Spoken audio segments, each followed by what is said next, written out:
According to Cox Automotive, the average price for a new car in the United States in 2022 is $49,507, which is an increase of 4.9%. That's $2,297 from the previous year. It's almost unbelievable how expensive a new car is. This means that buying a car is without question a significant decision for many people. In fact, it's the most expensive item that an average person will buy in their life after a home. Now picture this. You're driving down the highway in your trusty old car, but you can't help but notice that it's not running as smoothly as it used to. You're frustrated. It's time for an upgrade, but you're faced with a dilemma. Should you buy a car or lease one? With such an important decision ahead of you, clearly proper due diligence should be put to use. And with so many options available, it's easy to get lost in the details. So I'll be breaking down the pros and cons of buying versus leasing a car so that you can make a more well-educated decision when doing so. Let's start with the pros. First up, ownership.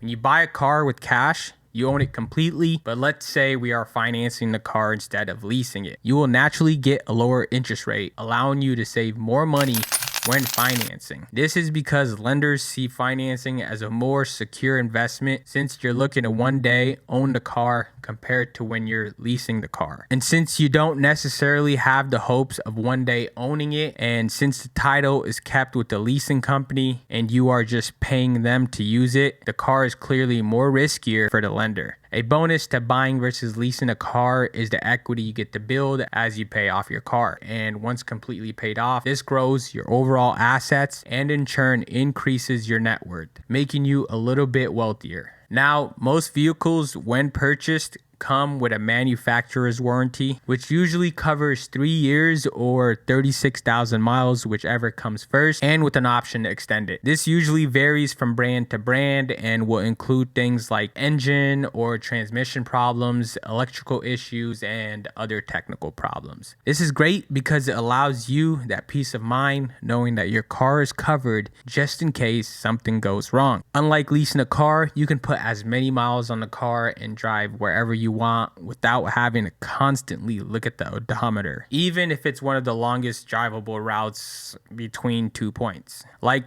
the journey from the southern tip of Argentina to Prudhoe Bay in Alaska via the Pan American Highway, which is about 11,800 miles in distance. This one can be annoying. I actually worked at a car dealership and getting charged for wear and tear was a common thing with leases. By buying a car, you can avoid these charges for wear and tear and avoid the hassle of having to stand at the dealership floor trying to win an argument about what's acceptable and what's not. Buying a car, regardless if you paid cash or are financing it, allows you to resell or trade in your car whenever you want. Unlike leasing, where you don't get that option of trading in the car without a substantial fee. Now the cons. Depreciation. As soon as you drive the car off the lot after buying it, you will lose some value in the car instantly. This is especially true with new cars. On average, you're looking to lose 10 to 20% of the car's value effective immediately, which is just a big disappointment. And as the owner of the car, after the warranty has expired, you are responsible for future maintenance and repair costs for things like oil changes and tune-ups. Now, when or if financing a car, I recommend that you get gap insurance on top of your standard auto insurance. This is great to have because just in case you decide to total your car, this will pay off the difference between what is owed on the car and the actual cash value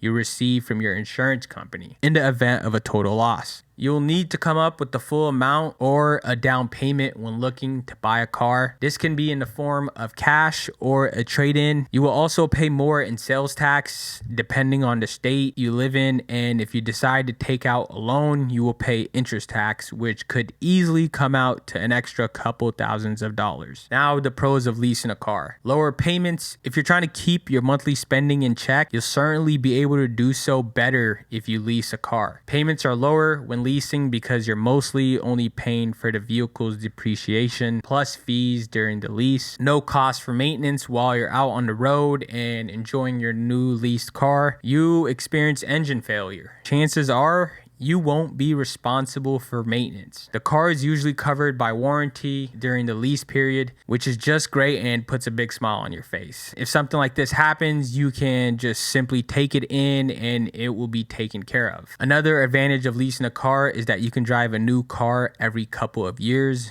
or if you just love that new car smell and must have it, then again, you can just go buy that scent and an air freshener. Anyways, once your lease ends, you can just go and get the latest car with the new lease. Mileage restrictions. Most leases, if not all, come with some restrictions to the number of miles you can put on the car over the lease period. And if you exceed the limit, you will be charged a fee, and these can add up. So if you like to take long road trips or long drives, make sure you take this into consideration. Unless you choose to buy out your lease at its residual value, another frustrating thing about leasing is that you're not actually building any equity, so it can be viewed as you just throwing money out the window. Wear and tear fees. Finally, the dealer will evaluate the car once you're done driving it, have returned it, and then depending on the condition of the car, you could get charged penalty fees for things like scrapes, tears, or just random dings. Note here from personal experience, usually if you're looking to lease another car from the same dealership and the damages aren't that bad, they'll most likely cut you some slack. Now, some factors to consider. When considering whether you want to buy or lease, there are several factors to take into account. These include your habits and lifestyle. If you tend to drive a lot and want total control of your vehicle, want to customize it or make modifications while still not having to worry about mileage restrictions, then leasing might not be the option for you. But if you prefer to have total control of your car, did your due diligence,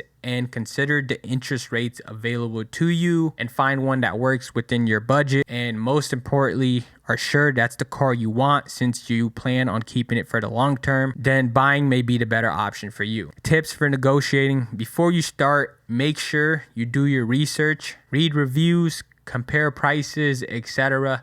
Once you have picked out the car you want, keep all of the focus on the total price of the car. Some dealerships operate within the one price model, which just means the vehicle is sold at a set price and that it's non-negotiable. If it doesn't feel like you're getting a good deal, just simply walk away. Most dealerships will negotiate, so don't be afraid to negotiate the price and the best interest rate available to you. After all, it's your money, and by doing this, I can guarantee that you will be able to shave off a good chunk of money. And finally, last but not least, don't rush the decision and make sure you're comfortable before signing on the dotted line. Thanks for tuning in. If you found this video helpful, please give it a like, subscribe, and without a doubt, share it with your friends, family, and the entire planet.